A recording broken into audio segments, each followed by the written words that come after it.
A question from a blog reader or Facebook person is from Matthew 5:27 through 32. Jesus said, "It is better to take out your eye and cut off your hand if it causes us to sin, because that's better than going to hell." Why then don't Christians actually do that? If we take what he said as how we should live and obey what he says, why just take the parts we feel we can do and ignore what we can't or are not willing to do? Does God want us to do that? And if not, why does he say to do it? Well, I think that's a much bigger problem for us than it would have been for the people who were actually hearing Jesus say this, because it was a common way of speaking. There's even certain technical terms for an expression like that that is something which is designed to be an overstatement. It's like an exaggerated statement to make a point. It's a way of saying, pluck out your eye, cut off your hand, is a way of saying, deal radically with sin. Now, the problem, of course, is, and what makes it evident that this is not really what Jesus wants us to do, aside from the fact that he created our bodies and we're not to destroy our bodies, is that it really doesn't solve the problem. See, if you put out your right eye, you can still lust with your left eye. If you put out your left eye, you can still lust in your heart and in your mind. Can a blind person lust? Well, of course, a blind person can lust. So in other words, it doesn't solve the problem. Cut off your hand, what? That's going to keep you from stealing. You can steal with the other hand.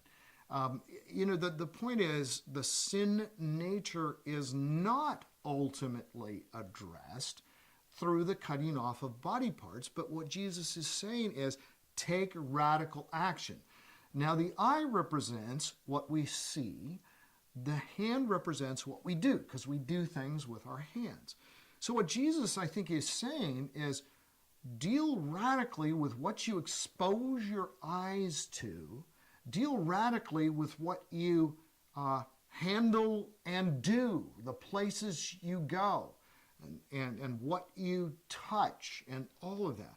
So a much better, more biblical application would be turn your eyes away from sources of temptation toward evil. Turn that television off. Don't watch that movie.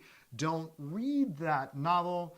Don't go to the beach where girls are dressed like that, because you're going to, if you turn away from one, you'll be looking at another. Just stay away from that. That would be the radical thing, to pluck out the eye, the equivalent, something we can do that still to us might seem radical, but then we say to ourselves, but that's not really nearly as radical as poking out or plucking out my eye. Same thing with internet. Stay away from the internet. If I have proven that I cannot stay away from internet pornography, I should simply, and after I've taken all the precautions that relate to filters and all of that, and I'm still managing to get in and see that stuff, well, then I simply cut off internet access. I will not have internet access. I will not have a smartphone that has internet access. I simply will not do those things. You say, but wait a minute. Well, come on. You got to have internet. No, actually, look up internet in a concordance and you will find it's not in the Bible. The World Wide Web is not in the Bible. Google's not in the Bible. You don't have to have these things. And if it seems like it'd be radical to not have them, well, fine, be radical. Again, not as radical as chopping off your hand. And, think in terms of what it means for television. There are people who should not have cable TV. Network TV is bad enough, but it maybe just gives us a very limited number of options that sometimes are bad. Whereas it's almost infinite when you have these hundreds of channels. You can always find something inappropriate in a moment of weakness. And so it's don't have a television. We went for years without having a television. We have a television now. I think, we know how to use it.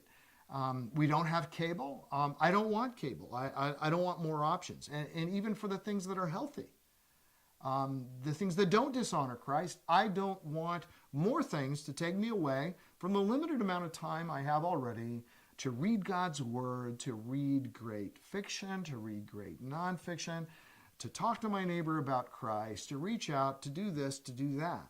So I think Jesus is simply saying, be radical. Take whatever steps are necessary to keep yourself away from temptation to sin. Follow Christ wholeheartedly. I think that's what he's saying.